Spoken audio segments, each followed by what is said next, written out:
Continuando então o nosso programa, nós explicávamos que o Yom Kippur, celebrado no mês de Tishrei, após o início do ano, o Rosh Hashanah, ou também o dia da festa das trombetas, no dia 10 do sétimo mês, o Yom Kippur se realizava a cerimônia que visava purificar os pecados que eram transferidos diariamente do sacrifício contínuo para o santuário, removido do povo para o santuário, e no Yom Kippur esses pecados eram purificados do santuário, e para isso se usava ali 2 bodes. O primeiro bode, os pecados eram confessados sobre a cabeça dele, ele era levado para o deserto, significando a remoção das impurezas daquele local para fora, e o segundo bode morria, derramava o seu sangue, e esse sangue era aspergido pelo sumo sacerdote no Santo dos Santos, ou no Santíssimo, ou nesse compartimento mais sagrado do Mishkan. Então, o texto de Hebreus, fazendo uma menção desse serviço, ele diz o seguinte no versículo 6. Ora, estando estas coisas assim preparadas, a todo tempo entravam os sacerdotes no primeiro tabernáculo, ou seja, no santo, lugar chamado santo, cumprindo os serviços. Mas no segundo compartimento, no caso, só o sumo sacerdote, uma vez no ano, não sem sangue que oferecia por si e pelas culpas do povo. Então ele entrava ali para fazer essa purificação que eu já falei, né? E o versículo 11 de Hebreus 9 diz assim: mas vindo Mashiach, o sumo sacerdote. Gente, por que eu estou explicando que Yeshua era o sumo sacerdote? Porque eu quero dizer para vocês qual era a razão dele ter se assentado à direita de Deus, dele ter ascendido aos céus e se assentado à direita de Deus. Então, no segundo compartimento, no Santo dos Santos, entrava o sumo sacerdote. Mas indo Mashiach, verso 11, o sumo sacerdote dos bens futuros, não por um maior e mais perfeito tabernáculo, não feito por mãos, isto é, não dessa geração, nem por sangue de bodes e bezerros, mas pelo seu próprio sangue, o sangue de Yeshua, entrou uma vez, não todo ano, entrou uma vez Yeshua no Santíssimo, havendo efetuado uma eterna redenção. O livro de Apocalipse fala que quando foi aberto, os céus foram abertos, foi visto lá a arca do concerto, foi visto lá o santíssimo lugar no céu. Quando Moisés construiu o Mishkan, o tabernáculo, foi apresentado para ele um modelo. Ele não fez da cabeça dele, ele fez um modelo que ele viu. Então, de acordo com o Apocalipse, lá nos céus tem o santuário original.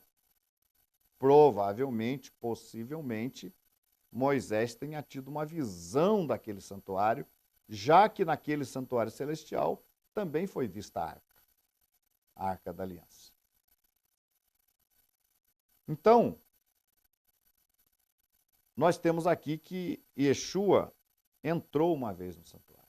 Quando que ele entrou no santuário? Quando ele morreu, o véu do templo, do tabernáculo, do templo, se partiu de alto a baixo. Quando ele morreu, quando Yeshua morreu, o véu se partiu de alto a baixo. Então significa que ali se abriu o caminho. E quem entrou? Yeshua. E a concretização dessa entrada dele no Santo dos Santos, por que o sumo sacerdote entrava lá dentro? para oferecer o seu sangue. O sangue não dele, o sangue do cordeiro, do bode. Por isso que o sumo sacerdote entrava lá, para oferecer o sangue do bode e para completar a purificação. E Yeshua ressuscita e vai para os céus a fim do quê? A fim de se apresentar perante o Pai e apresentar o seu sangue perante o Pai.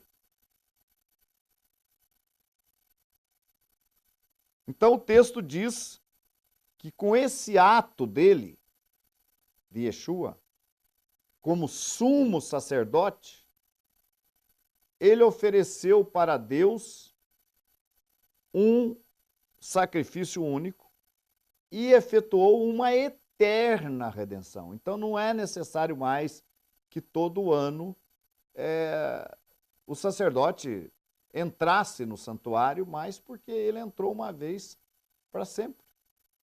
É verdade que o nosso povo continuou ainda fazendo sacrifícios até o ano 70, até a destruição do templo.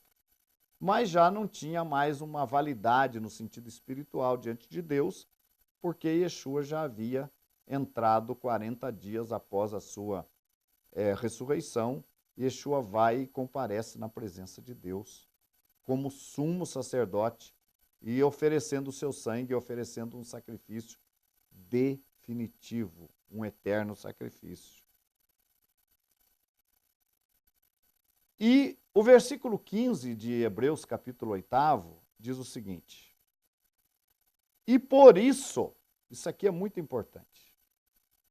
Isso é muito importante. Veja bem. E por isso é mediador de uma nova aliança. Por isso que ele oferece, ele comparece perante o Pai como sumo sacerdote, ele se tornou, ele é mediador de uma nova aliança.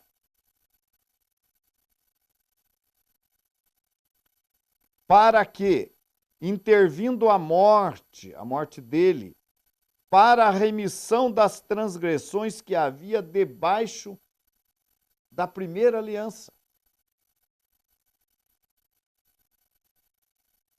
Intervindo a morte para a remissão das transgressões que havia debaixo da primeira aliança, os chamados recebam a promessa da aliança eterna. Porque onde há testamento, necessário há que intervenha a morte do testador. Porque um testamento tem força onde houve morte, ou terá ele algum valor enquanto o testador vive? Pelo que também o primeiro não foi consagrado sem sangue. Então veja bem, telespectador. Quando Yeshua ascende aos céus, comparece na presença de Deus e se oferece a Deus, como o sumo fazia no dia de Yom Kippur, quando ele entrava lá dentro, ele oferecia aquele sangue daquele cordeiro, daquele bode imaculado, ele conseguia a purificação do santuário, e Yeshua também chega como sumo sacerdote e oferece o seu próprio sangue perante o Pai e obtém uma eterna redenção e, inclusive, isso é muito importante, ele obtém a redenção de todos aqueles que viveram na primeira aliança. Ou seja, mesmo havendo ali Yom Kippur, a purificação do santuário, aquele trabalho era uma sombra, era um antítipo que deveria encontrar o tipo. Então, quando veio o verdadeiro cordeiro, o real cordeiro, não mais um animal sem pecado, sem mancha, sem ruga, mas um ser humano sem pecado, sem mancha, sem ruga, ele dá validade, ele ratifica o perdão dos pecados de todos aqueles que viveram debaixo da primeira aliança. Ele dá validade. Então isso é muito importante entendermos isso. Senão nós não vamos entender por que ele tinha que entrar na presença de Deus no céu. Não vamos entender. Só para esperar o reino? Não. Para fazer o seu trabalho sacerdotal. Então, Yeshua garante, assegura, através do seu sacrifício, o perdão dos pecados daqueles que viveram também, inclusive, debaixo da primeira aliança. Então ele ratificou. Ele é o real. O que nós vemos antes era a sombra. Ele é o real, o Cordeiro real. É por isso que João diz, eis aí o Cordeiro de Deus que tira o pecado do mundo.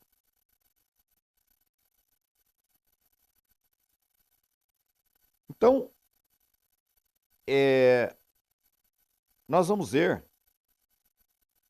o versículo 22 agora de Hebreus 9.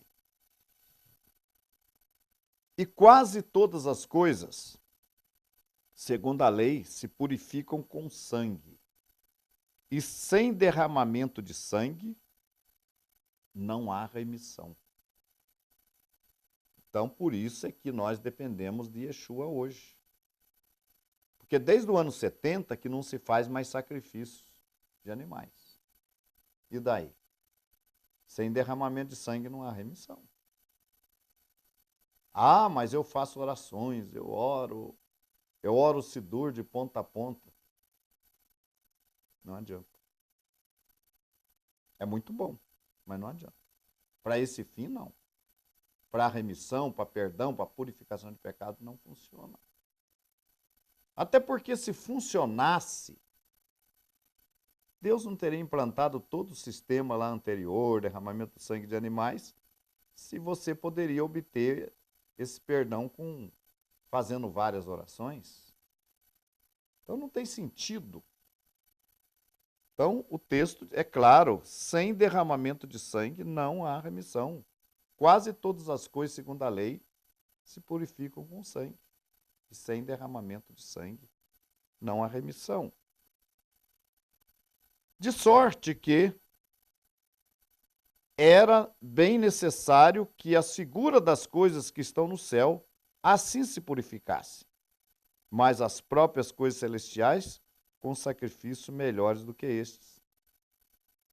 Então é por isso que Yeshua purifica com o sangue dele as coisas celestiais, inclusive. O pecado, ele tinha que ser eliminado da presença de Deus. E Yeshua entra lá no céu como nosso sumo sacerdote e faz essa expiação. Muito obrigado por sua atenção. Continue conosco em nossos próximos programas. Shalom.